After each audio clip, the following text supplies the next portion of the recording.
તો 35 કે 40% કોળી સમાજની વસ્તી હોય અને જો કોળીનો દીકરો મુખ્યમંત્રી હોય તો આ દિવસો તમારે જોવા ના પડે. માગવાથી હંમેશા ભીખ મળે છે. જો અધિકારો જોતા હોય ને તો સામેવાળાને છાતી ઉપર પગ મૂકીને જીતાવવાની તૈયારી રાખવી પડે. તો આપણો દોસ્ત કોણ છે અને દુશ્મન કોણ છે આની પરખ આ કોળી સમાજે સમજવાની જરૂર છે.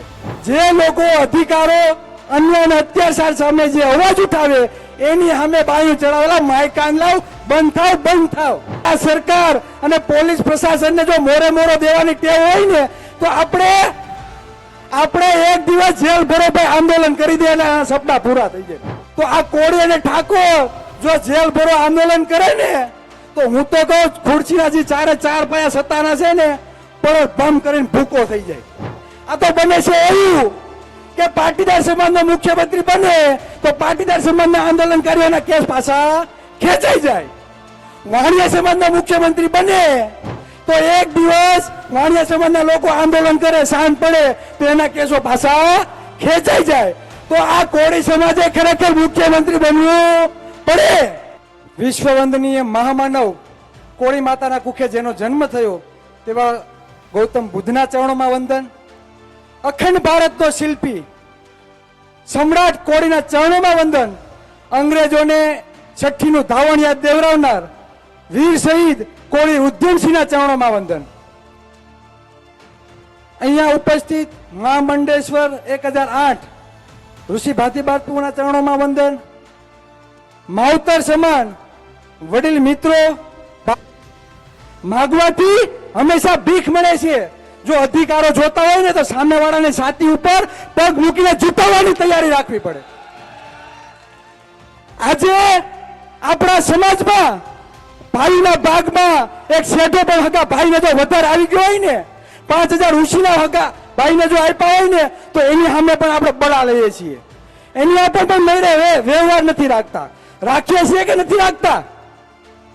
તો આપણો દોસ્ત કોણ છે અને દુશ્મન કોણ છે આની પરખ આ કોળી સમાજે સમજવાની જરૂર છે. લડવાનું દુશ્મન આવી રહે છે ને લડે છે ક્યાં? જે લોકો અધિકારો અન્ય અને અત્યાચાર સામે જે અવાજ ઉઠાવે એની સામે બાયું ચડાવેલા માયકાન લાવ, બંધ થાવ. આ લોકોને ખરેખર મોરો દેવાની બહુ ટેવ છે. પ્રશાસન હવે તમારા ઉપર અન્ય અત્યાચાર થાય તો આપણે કેના સામે અવાજ ઉઠાવવાનો હોય? સાલું સરકાર સામે. આ સ્વાભાવિક છે. અને આ લોકો કેવું કરે? આપણે સરકાર સામે અવાજ ઉઠાવીએ એટલે પોલીસ પ્રશાસનને મોર કરી દે. તો હું તો એમ કહું કે ખરેખર આ સરકાર અને પોલીસ પ્રશાસનને જો મોરે મોરો દેવાની ટેવ હોય ને તો આપણે એક દિવસ જેલ ભરો ભાઈ આંદોલન કરી દે અને આ સપના પૂરા થઈ જાય. પણ એ લોકોને યાદ રાખવું પડશે જયારે ધરપકડ કરો ને જેલમાં નાખો ને તો ટાણે પાછું જમવાનું આપવું પડે ભાઈ. તો આ કોળી અને ઠાકોર જો જેલ ભરો આંદોલન કરે ને તો હું તો કહું ખુરશીના જે ચાર પાયા સત્તાના છે ને પણ ભમ કરીને ભૂકો થઈ જાય. આ તાકાત આપણી છે. આપણો ઇતિહાસ જાણવાની જરૂર છે. આપણે હંમેશા રાજ કર્યું છે, રાજ. આ તો બને છે એવું 3000 મત આવે એ ધારાસભ્ય બની જાય અને 1.5 લાખ મતદાર હંમેશા માગતો ફરે છે. આપણી કમનસીબી છે. સત્તા અને કલમની તાકાત શું છે એ સમજવાની જરૂર છે. જે IAS IPS અધિકારીઓ કોની બદલી ક્યાં કરાવીને આ કલમ નક્કી કરે છે, કલમ. અને કોણ નક્કી કરે? સત્તામાં બેઠા છે એ લોકો. તો 35 કે 40% કોળી સમાજની વસ્તી હોય અને જો કોળીનો દીકરો મુખ્યમંત્રી હોય તો આ દિવસો તમારે જોવા ના પડે.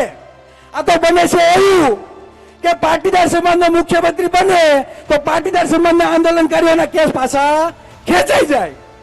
વાણિયા સમાજના મુખ્યમંત્રી બને તો એક દિવસ વાણિયા સમાજના લોકો આંદોલન કરે, શાંત પડે તો એના કેસો પાછા ખેંચાઈ જાય. તો આ કોળી સમાજે ખરેખર મુખ્યમંત્રી બનવું પડે.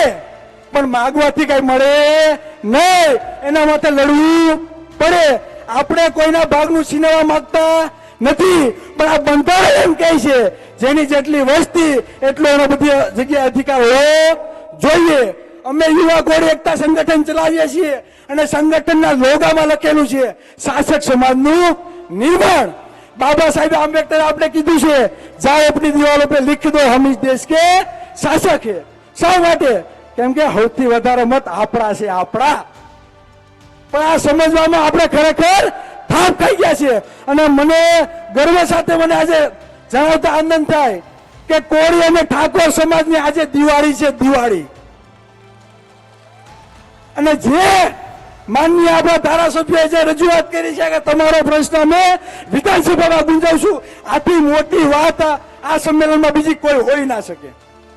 એટલે લડવા માટે અમે હંમેશા તૈયાર છીએ. ખાલી વિડીયોમાં તમે અમને જોવો ને, આ અમે ઈ નથી. એટલે લડશું, બરાબર. અને અધિકારો માટે જયારે લડતા હોય તો 5 ને 25 ગુના દાખલ કરી દે, આ કોળીના દીકરાઓને કઈ ફેર પડે નહીં. જય કોળી સમાજ, જય સંવિધાન. ધન્યવાદ ચિરાગભાઈ. એક યુવા જોશની સાથે બાહોશ વ્યક્તિત્વ ભાઈ નિડરતાથી ખૂબ સરસ રજૂઆત કરી ગયા ચિરાગભાઈ ઝાલા. ખૂબ ખૂબ ધન્યવાદ.